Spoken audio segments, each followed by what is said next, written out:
soy Joel Melgarejo y en esta ocasión vamos a desarrollar esta etapa dentro del juicio ejecutivo denominada citación para excepciones. Citación para excepciones, una etapa que no puede exonerarse ni no puede ser excluida de este juicio ejecutivo, y es la etapa donde muchos doctrinarios nos dicen de que realmente aquí se da el proceso, porque en esa idea de proceso que se inicia con una acción procesal donde intervienen tres sujetos, dos de ellos partes y uno el juez, es aquí donde se está dando esta situación jurídica, esta etapa de conocimiento real donde el deudor puede defenderse. Es esta etapa donde el deudor puede hacer valer la defensa que el juicio ejecutivo como juicio especial le da. Tiene una particularidad. La particularidad se encuentra frente a la situación jurídica que observamos en el juicio ordinario que está en el libro segundo. En el libro segundo vemos que la defensa se da con la posibilidad o la obligación, mejor dicho, de negar los hechos afirmados por el actor. Aquí no se trata de eso.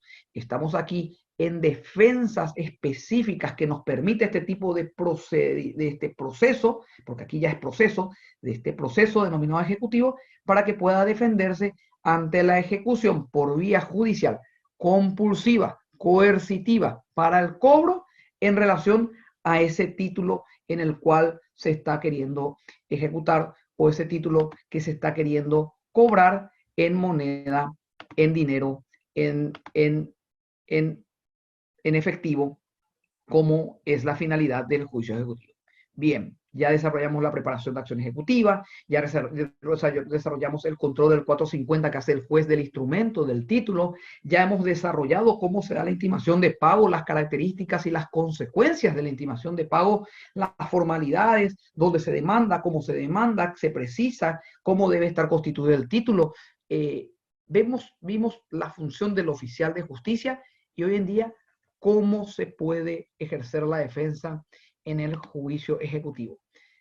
Centralicemos que esta es la etapa de citación para oponer excepciones y luego tendríamos las clases puntuales en el desarrollo de cada una de esas excepciones que establece nuestro Código Procesal Civil para que pueda hacer valer como elementos o medios de defensa conforme al 462 del Procesal Civil. Bien, oposición a la ejecución. La oposición debe formularse a través de las excepciones establecidas expresamente por la ley. Es un acto formal, no es un acto ni anterior ni posterior a esta etapa. Se debe hacer en esta etapa, al ser citado a poner excepciones. Generalmente vemos que el abogado, por una prisa y premura de hacer saber al juez de que no correspondería o hacer valer alguna defensa, se presenta al juicio al iniciarse o después de la intimación y ya presenta sus excepciones, ya presenta sus elementos de defensa. No lo puede hacer. Recién es esta la etapa donde se inicia la controversia y el proceso en sí, con todas las garantías que ella implica. Bien, y solamente pueden ser opuestas como excepciones las que se encuentran en el 462 más la excepción de inconstitucionalidad. Todas las que se establecen en el 462 más la excepción de inconstitucionalidad. Es un acto formal y taxativo. No existe otro tipo de oposición al juicio ejecutivo. Debemos entender bien esto. Solamente las que se establecen, las que se establecen dentro del 462, como decía, que estamos hablando de 9 excepciones más la décima, que es la excepción de inconstitucionalidad. La falta de oposición a las excepciones crea una presunción legal sobre la procedencia de ¿qué? De la ejecución forzosa. Ojo, no confundir, no de la virtualidad del título, porque el título ya tiene virtualidad. El título ya es ejecutivo pasando la fase del 450. Por eso se ha intimado. Aquí nos encontramos a que existe una presunción sobre la procedencia de la ejecución forzosa. El juez puede estar tranquilo porque no puso excepciones, ¿sí? Al realizar, al dictar la sentencia de llevar adelante, como también lo conocen sentencia de remate, y hacer efectiva la ejecución coactiva, forzosa, sobre los bienes, transformándolo en dinero en efectivo mediante el remate. El artículo 17 de la Constitución Nacional nos marca el requisito del derecho de defensa. Debemos de tener bien presente que nosotros en nuestro sistema jurídico tenemos un debate con derechos de defensa, que es esta etapa, no como en otros códigos que tienen el proceso monitorio en el cual se presenta el título y el título directamente lleva adelante la ejecución forzosa con la única posibilidad de ordinarizar, oponiéndose como medio de impugnación de acción, un juicio ordinario posterior para evitar el remate. Nosotros también contamos con ese juicio posterior, ¿sí? Contamos con esa ordinarización del juicio posterior, pero no es la regla, es la excepción en los casos. En aquel proceso monitorio es la regla, porque no tienen momento de defensa ni de conocimiento. El proceso ejecutivo se llama monitorio, se presenta el documento y al ser presentado ese documento y constatado su virtualidad o validez jurídica como título ejecutivo, directamente se lleva a la ejecución forzosa y la única defensa es la ordinarización. Nuestro proceso ejecutivo es distinto.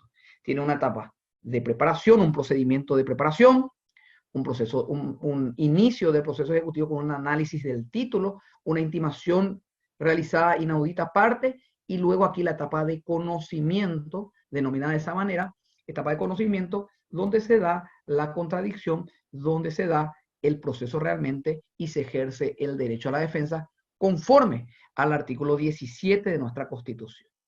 La presunción de la procedencia de la ejecución nos da el 450. El juez analizó el título. Recordemos que decíamos que el juez obligatoriamente debe analizar el título.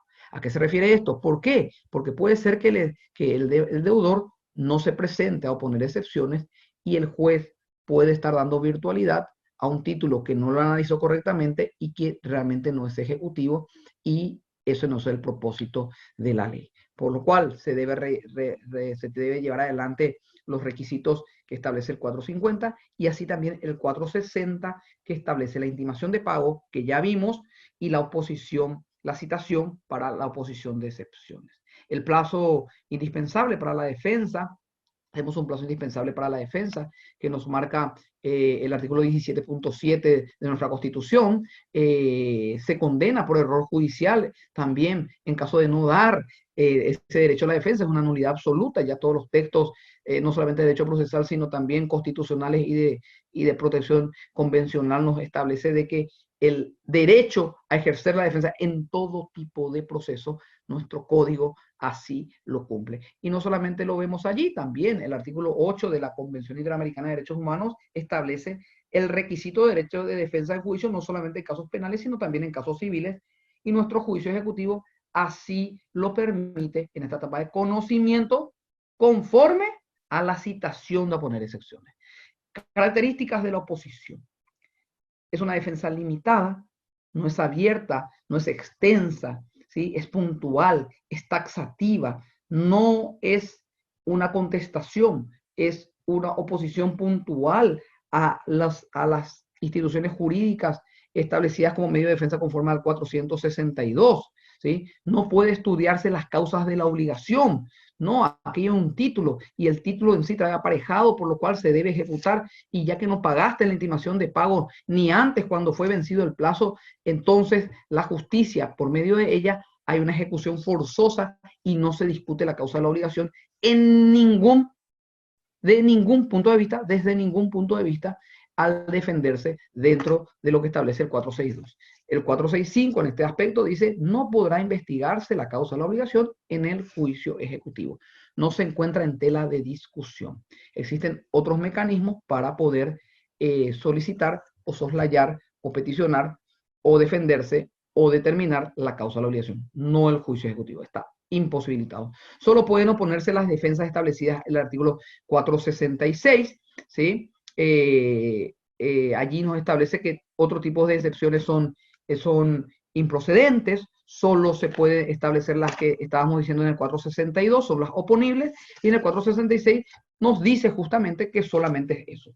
De la siguiente manera: atiendan bien, si uno presenta una contestación o una excepción que no se encuentra dentro de los 9 puntos del 462 y la excepción de inconstitucionalidad, que es la décima posibilidad como excepción oponible, nos dice el 466: el juez desestimará sin sustanciación alguna las excepciones que no fueren autorizadas por la ley o que no se hubieran opuesto en forma clara y concreta. Cualquiera sea el nombre que el ejecutado las hubiera dado a la defensa, estamos hablando a la excepción. En ese mismo acto dictará la sentencia de remate. Si se hallaran cumplidos los requisitos pertinentes, dará traslados a las excepciones del ejecutante por 5 días, quien al contestar le ofrecerá la prueba de que intente valerse. Entonces, lo que estamos viendo aquí es que el juicio ejecutivo permite solamente defensas taxativas conforme a la ley. Y en caso de que vaya más allí o vaya utilizando otras defensas que sí existen en otro tipo de procedimientos, el juez la desestimará sin más trámite. Significa sin traslado. Lo puede hacer, está autorizado conforme al 466.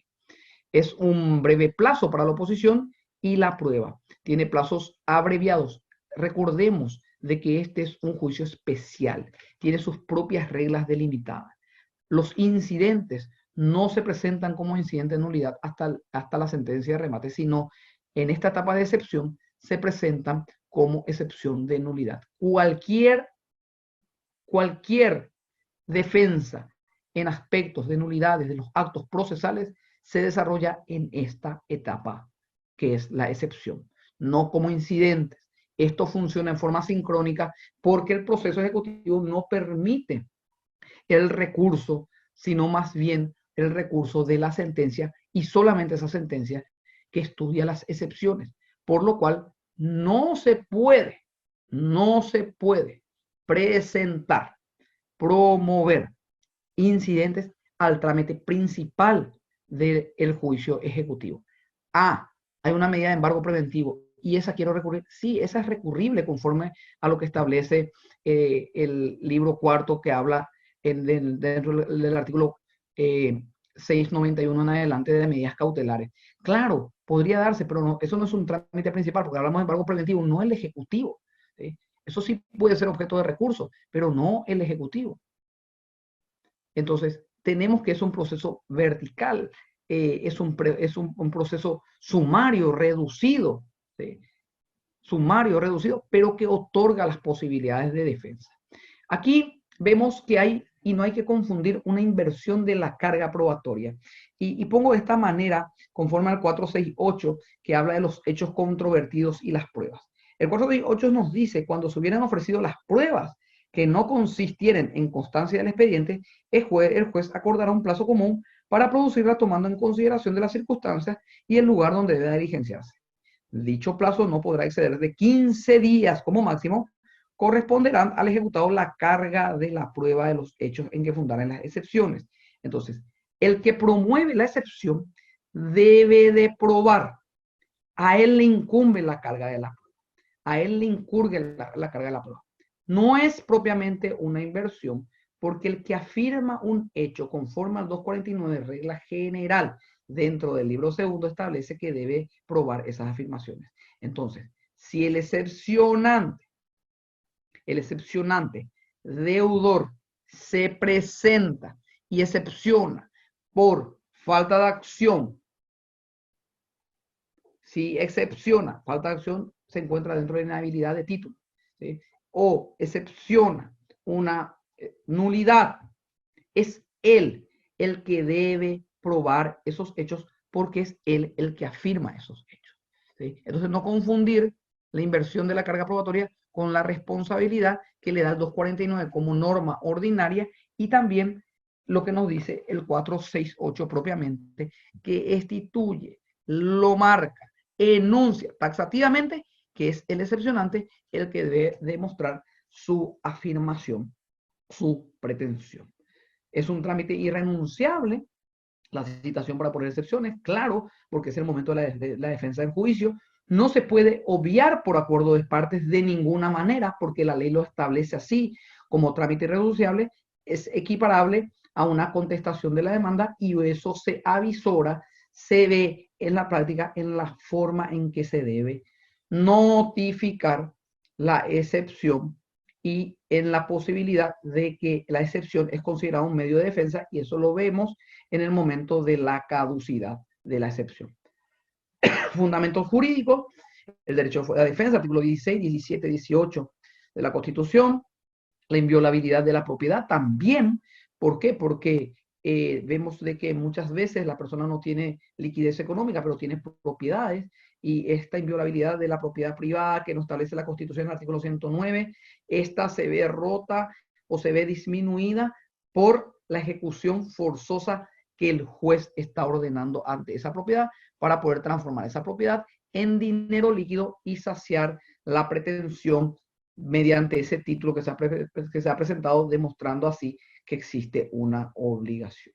El título ejecutivo demuestra la existencia de una obligación. Requisitos previos: el análisis del título por el juez, la intimación de pago y la falta de pago de la deuda. Son requisitos para poder citar a oponer excepción. Si es que la persona pagó, está reconociendo el crédito, está reconociendo la deuda, no hay que citarlo a poner excepciones. Él ha pagado. En todo caso, tanto el deudor como el acreedor pedirá la liquidación, ¿sí? La liquidación, y si no paga la liquidación, se ejecutará la liquidación, pero ya no pondrá defensa porque él no hizo uso a la defensa. Ha dicho, ya no quiero la etapa de excepciones porque yo pago. Muy bien, ¿pagó? ¿Se extinguió la deuda? No, hay gastos y liquidación que tienen que saldarse. Y esos gastos y liquidación que deben de saldarse lo puede pedir el propio deudor o lo puede pedir el acreedor. Y si no paga el deudor esa liquidación al acreedor, ¿sí?, en los términos que se establece allí, totalizando el pago total del juicio, nos encontramos de que se puede ejecutar la liquidación, pero ya no darle la posibilidad de oponer excepciones al realizar el pago. Es importante entender esto. Como decíamos, el Pacto de San José, en el artículo 8, ¿sí?, nos dice que toda persona tiene derecho a ser oída con las debidas garantías y dentro de un plazo razonable por un juez o tribunal competente, independiente e imparcial, estableciendo con anterioridad a la ley en la sustanciación de cualquier acusación penal formulada contra ella o para la determinación de sus derechos y obligaciones de orden civil, laboral, fiscal o de cualquier otro tipo. Podíamos graficar que el juicio ejecutivo tiene una preparación, un procedimiento previo, ¿sí? Tiene un inicio, el inicio que tiene una etapa que es la etapa de control del título, y luego del control del título la intimación para poder pagar. En caso de que eso se dé, luego se hace la liquidación y la liquidación es factible de ejecución, pero ya no se pasa a la siguiente etapa, que es la que estamos viendo aquí, que es la citación para oponer excepciones. Si es que no pagó, el título es hábil, se ha controlado, es intimado, no pagó, se cita para oponer excepciones, porque aquí se da la etapa de conocimiento, la contradicción, el proceso en sí. Bien, si el rechazo de las excepciones traen como consecuencias el llevar adelante el juicio ejecutivo o llevar adelante a remate esa pretensión económica del acreedor, hay la posibilidad, se encuentra la posibilidad como medio de impugnación por vía de la acción, conforme al artículo 471 del Código Procesal Civil, el juicio ordinario posterior, tanto para el deudor o acreedor, para discutir realmente la causa de la obligación como medio de impugnación. Muy bien, si vemos los requisitos para la citación, podemos identificar que primero el análisis del título, debe existir la intimación de pago por acta de diligenciamiento del oficial de justicia, o transcurridos los 3 días, la notificación por cédula de la intimación y del embargo trabajo. Recordemos aquí el 451, última parte, donde establece de que si fue el oficial de justicia a cumplir el mandamiento del juez de intimar de pago a este deudor y el deudor no se encontraba, se puede practicar el embargo, debe comunicar que el embargo se realizó sin la posibilidad de intimar al deudor, por lo cual el juez debe notificar, para pasar a la etapa de citación, debe notificar al deudor de la intimación de pago. Cumplido ese trámite, ¿sí?, a solicitud de la parte actora, ¿sí?, se cita a oponer excepciones de conformidad a lo que la parte autora inste el proceso. El juez no puede citar a oponer excepciones en forma oficiosa. Eso se hace a petición de parte, no se hace en forma oficiosa, se hace a petición de parte. Muy bien, la forma de la citación establece una providencia de citación, cítese a la parte demandada para que dentro del plazo de 5 días comparezca a oponer excepciones bajo apercibimiento, de llevar adelante esta ejecución. ¿Qué significa esto? No presenta excepciones, pasa el plazo y directamente se lleva adelante la ejecución. El apercibimiento es hacer saber a la persona citada, emplazada según la Real Academia Española, o requerida, las consecuencias que se seguirán de determinados actos u omisiones suyas. ¿Qué significa? La citación debe decir en que se lo cita para oponer excepciones de defensa y en caso de no presentarlas en el plazo de 5 días, bajo apercibimiento de no presentarla en el plazo de 5 días, la cual traerá como consecuencia, ¿sí?, el dictar la sentencia de remate. Hay que anoticiar cuál es el apercibimiento. Hay que darle a conocer cuál sería la consecuencia de no presentarse. Hay que dar a conocer y comunicar a las partes, al deudor. Entonces él evalúa si se presenta o no se presenta a fin de saber cuál es la consecuencia que tendrá el no presentarse. La notificación es por cédula conforme al 133. El 133, recordemos que se encuentra en la parte de normas generales de nuestro código. Siempre vamos allí a ver qué nos dice la norma madre y se aplica analógicamente, diciéndonos el 133 en el numeral A de que el traslado de la demanda o la reconvención y los documentos que se acompañen a sus contestaciones deben ser notificados por cédula. Si nosotros entendemos que aquí inicia el proceso entendido como la posibilidad de defensa ante esta pretensión, el mismo debe ser realizada esta notificación conforme a los requerimientos del 133. ¿Qué implicaría esto? La notificación de la pretensión, la demanda, las actuaciones realizadas hasta ese momento, como así las instrumentales que en ella se encontraban. Aquí también nos dice el 133i, las que disponen la citación de personas extrañas al proceso. También nos dice el 133e, las que ordenan intimación o la reanudación de los plazos suspendidos, reiniciados, interrumpidos, aplicando correcciones disciplinarias o hacer saber medidas preventivas o su modificación y levantamiento. También nos dice el 133 las que disponga el juez o tribunal. Generalmente cuando el juez dicta la primera providencia de hacer efectivo el apercibimiento y llevar adelante la ejecución, establece allí abajo el notifíquese por cédula. Tenemos que tener en cuenta también eso.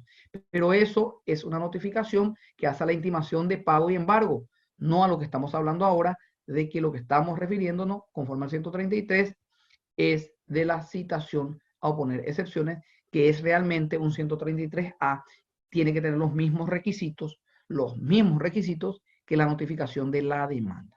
En caso de que no se encuentre la persona, se debe dar aviso, ¿sí?, firma al destinatario o constancia de la negativa de firmar. Se tiene que ver de entregar a una persona que se encuentre en la casa. Si es una oficina o un edificio, se debe buscar al encargado, conforme a lo que nos dice 137 y 138. Y en el último caso, fijar por la puerta la cédula de acceso, a la puerta de acceso, la cédula de notificación con el referido aviso previo. Si uno va, no encuentra cédula de aviso y luego va al día siguiente. Todas las formalidades que tiene la notificación de la demanda. Notificación tácita. También se podría dar, vino el abogado a tomar intervención con poder que así lo acredite y pide copia. El 132 establece que las copias, ¿sí?, el retiro de las copias, no las copias, el retiro de las copias, no la solicitud de las copias, el retiro de las copias, solicitado, provinciado y retirado, una vez retirado, implica notificación de todas las actuaciones practicadas. Todas las notificaciones practicadas. Una de las cuestiones que uno se preguntaba con la resolución en el mes de marzo, donde la Corte Suprema de Justicia, perdón, el mes de mayo, donde la Corte Suprema de Justicia autorizaba enviar tomas fotográficas a las partes, ¿sí? Uno decía, el recibir la toma fotográfica no implica una copia. Bien, la Corte por resolución ha dispuesto de que el mismo no implicaría la notificación mientras dure el periodo de pandemia, de estado de emergencia. Bien, la notificación por automática es el relación al domicilio. En relación al domicilio, si es que el mismo constituyó domicilio en el lugar de la intimación, porque cuando se le intima tiene que constituir domicilio, constituyó un domicilio y allí se van a practicar las notificaciones, incluida la citación. ¿Sí? Supongamos que intima de pago, no paga, pero establece su domicilio real en tal lugar, allí es el lugar donde se deberán hacer las notificaciones en la citación de excepción, no en el que decía primariamente el instrumento. Hay que tener en cuenta ello. También puede ser de que haya presentado y establecido y presentado la constitución del domicilio por escrito. Es el lugar donde se debe de notificar la excepción.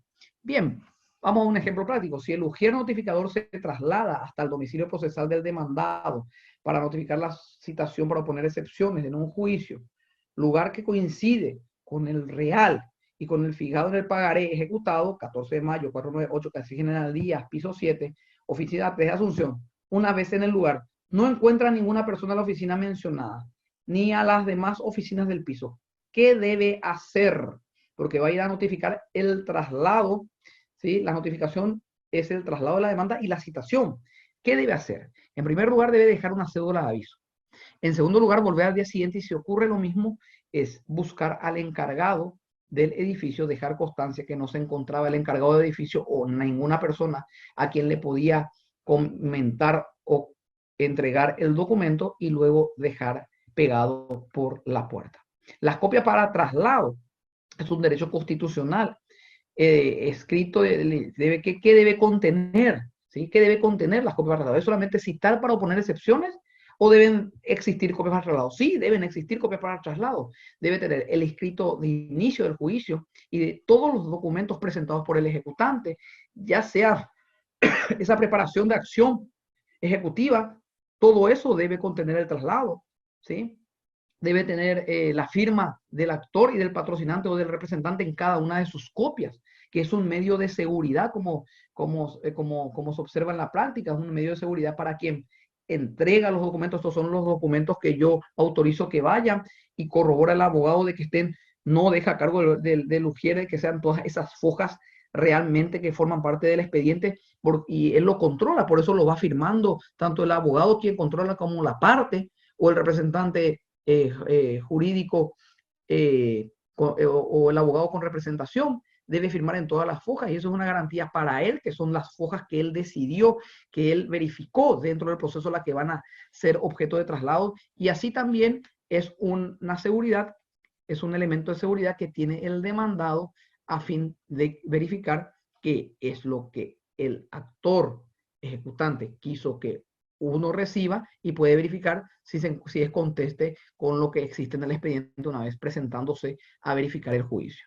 Los documentos deben estar foliados, todos los documentos en la copia para traslado deben estar foliados, y debe existir una descripción en la cédula de notificación de los documentos que acompañan a esa citación.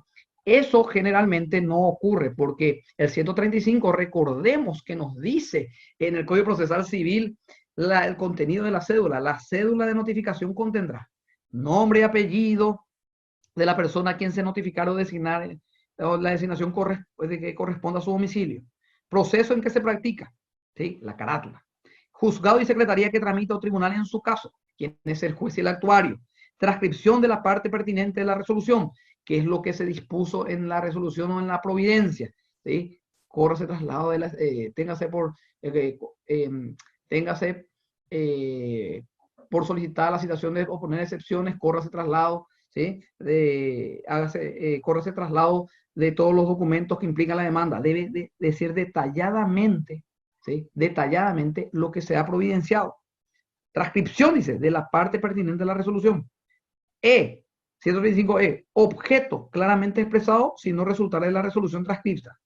En el caso de acompañarse copias de escritos o documentos, la cédula deberá mencionar, hacer mención precisa de aquellas.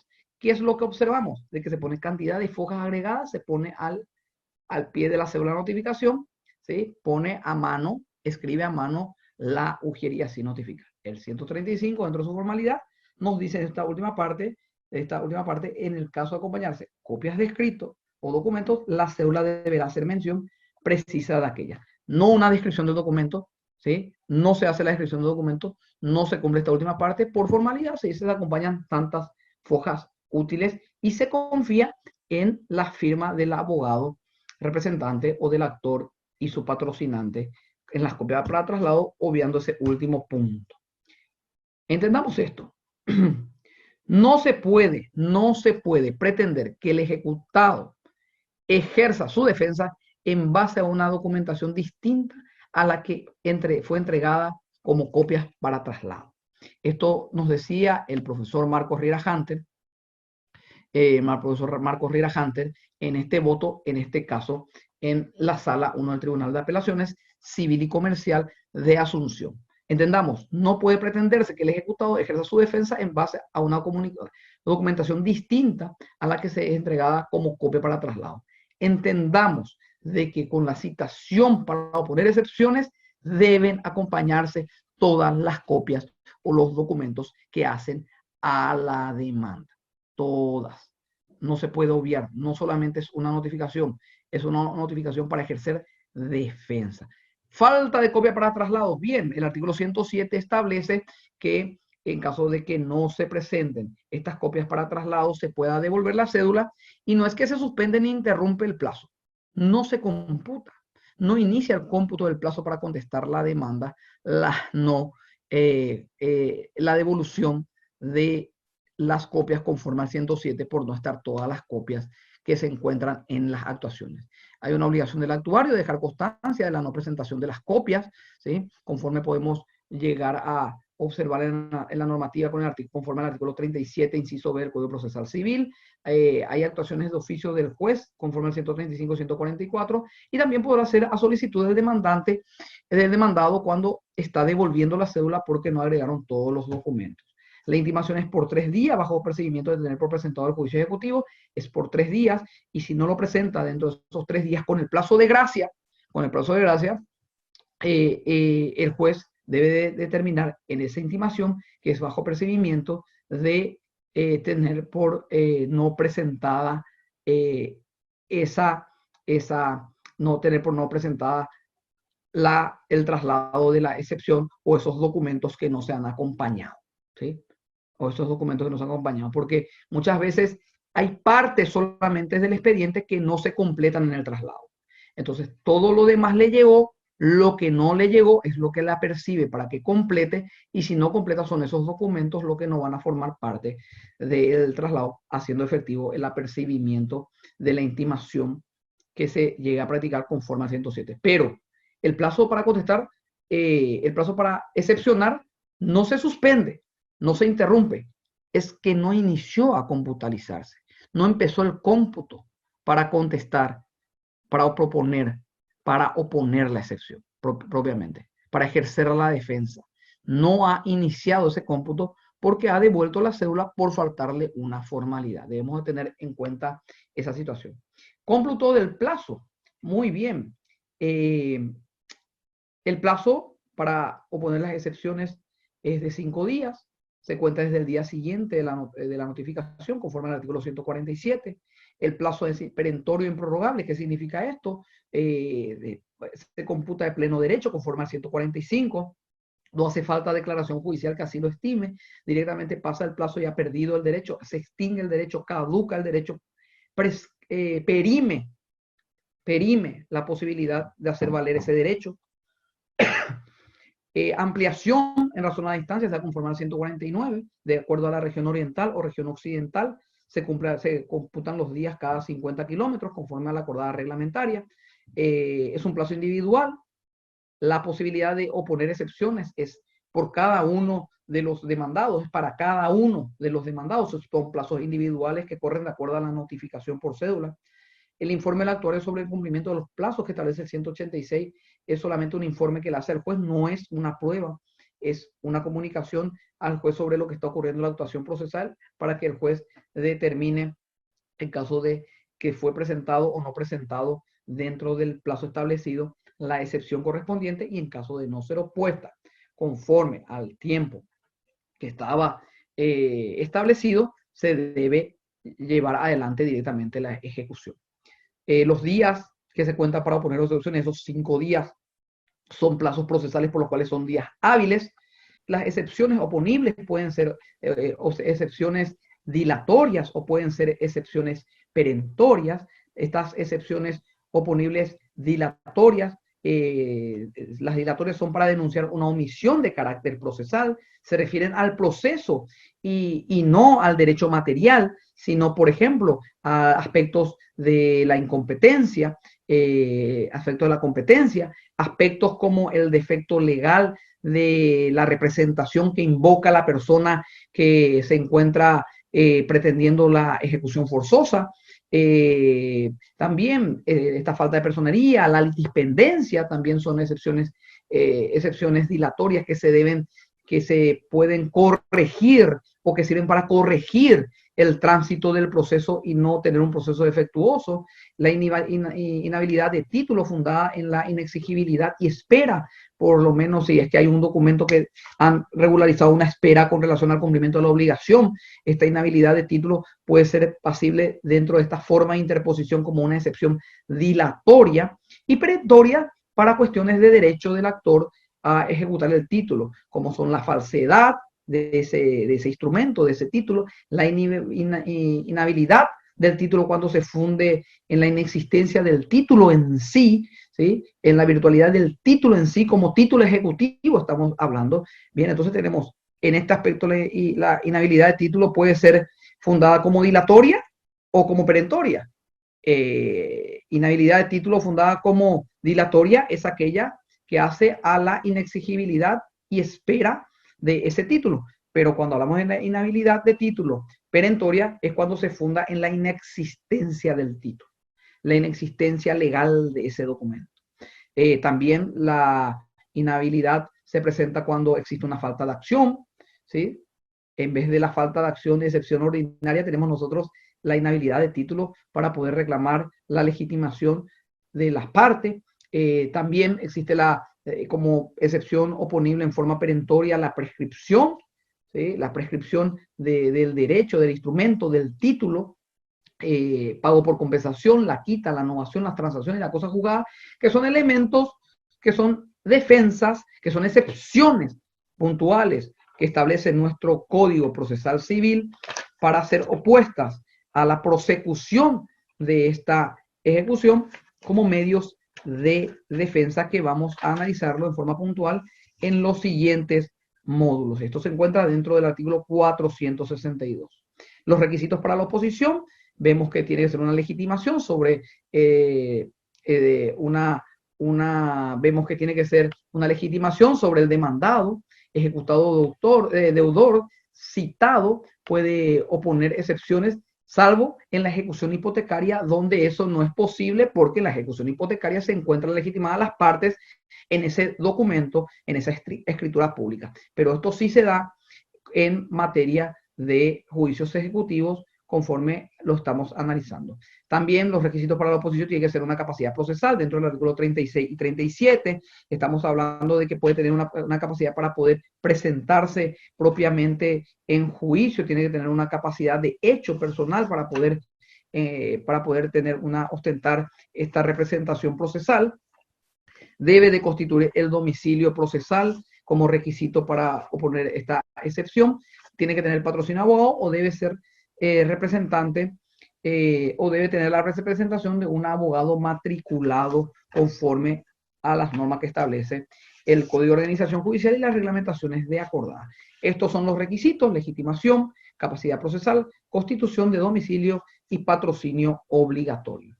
Los requisitos dentro del escrito puede ser, se presenta en un solo escrito, no cada excepción en distintos escritos. En un solo escrito todas las excepciones que uno quiere presentar. No así excepciones por escritos. No pueden ser varios escritos por excepciones planteadas. Es en un solo escrito todas las excepciones enumeradas. Debe ser una de las excepciones mencionadas del artículo 462 y el artículo 463. Vimos de que excepciones que no se encuentren taxativamente establecidos en el artículo 462, los mismos son desechados y desestimados en forma oficiosa por el juez. Aquellas excepciones que no se encuentren dentro del 462, excepciones oponibles, o estas excepciones de nulidad que establece el 463, el juez las desestimará directamente. Se deben acompañar las pruebas documentales que uno lo tenga, y asimismo, o si no, detallar y determinar quién tiene esas documentaciones que uno está mencionando y ofrecer las demás pruebas que consideres pertinentes. Todas las pruebas deben ser presentadas, propuestas dentro de ese único escrito de excepciones. Por más que sean varias excepciones, por cada excepción sus elementos probatorios, o puede ser las excepciones como medio de defensa y al final del escrito las pruebas que agregan y las pruebas que solicitan se lleguen a diligenciar. No puede oponerse excepciones fundadas en la causa de la obligación. No es tema de discusión. Si eso ocurre, el juez obligatoriamente tendrá que desestimar, conforme al 466, desestimar la excepción. Deben ser fundamentos claros y concretos. Y cada excepción, vamos a ir viendo, tienen sus particularidades. Decíamos, la excepción de nulidad. ¿Nulidad de qué? De la correcta intimación de pago. Ah, muy bien, presenta la excepción de nulidad e intimación de pago. Pero pagó, está depositado el dinero. Ah, sí, depositó. Hay que atender su excepción y estudiarla. Si no, no se puede estudiar. ¿Sí? Ah, una excepción de nulidad porque no pude presentar mis excepciones. Ah, no pudiste presentar tus excepciones. ¿Y cuáles son las excepciones? ¿Presentás ahora tus excepciones?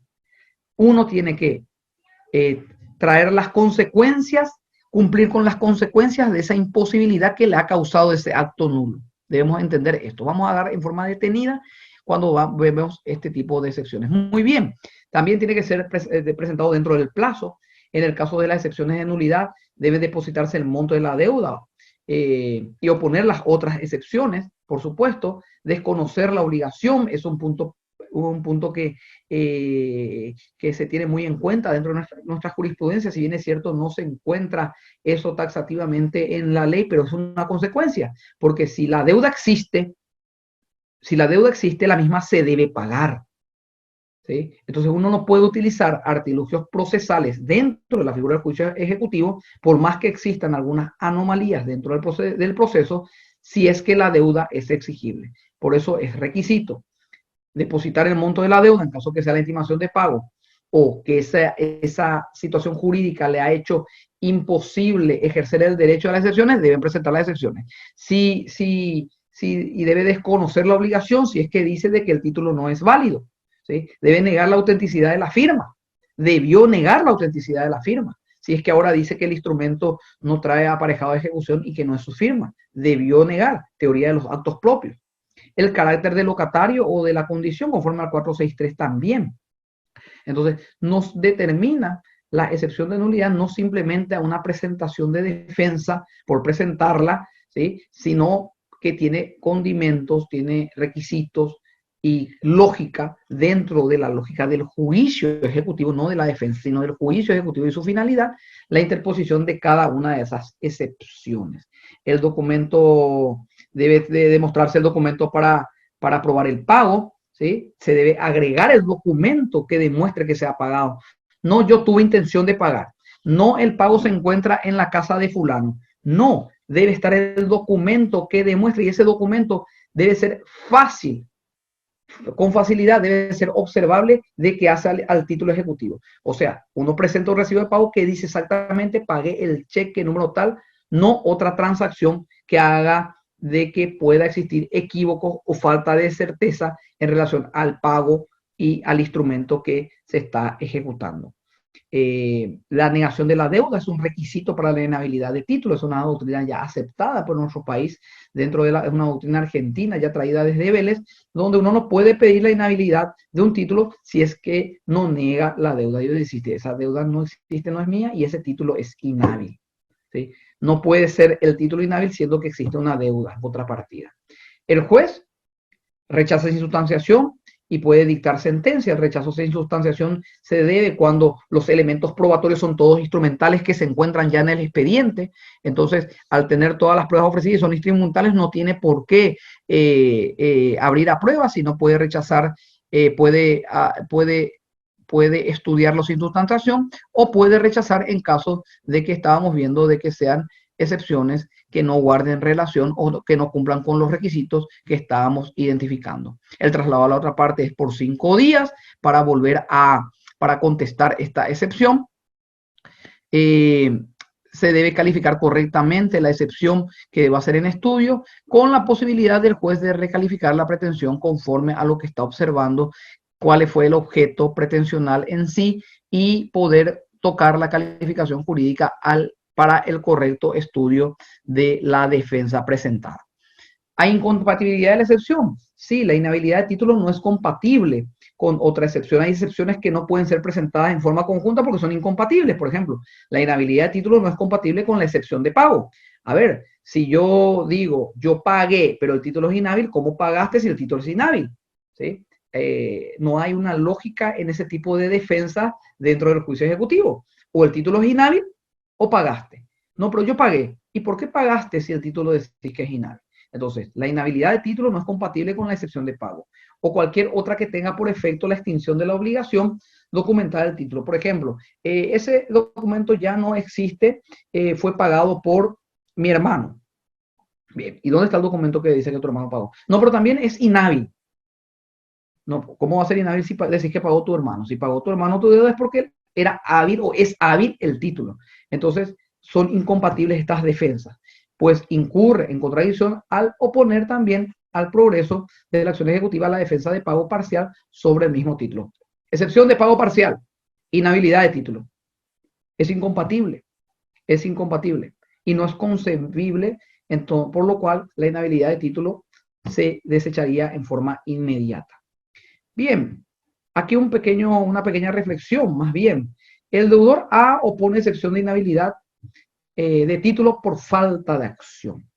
Por falta de acción, legitimación. El juez dispone de traslado de la excepción opuesta a la parte actora. Transcurre el plazo de 6 meses sin que ninguna de las partes haya impulsado el procedimiento. ¿Qué es lo que caduca? ¿Caduca la instancia del juicio ejecutivo o solo caduca la excepción? Repitamos el ejercicio. Pregunta primero. ¿Procede la caducidad de instancia del juicio ejecutivo o de la sola excepción en el siguiente caso? El deudor A opone excepción de inhabilidad de título por falta de acción. El juez dispone del traslado de la excepción opuesta por la parte autora. Transcurre el plazo de 6 meses sin que ninguna de las partes haya impulsado el procedimiento. ¿Qué caduca? ¿La excepción o la instancia principal?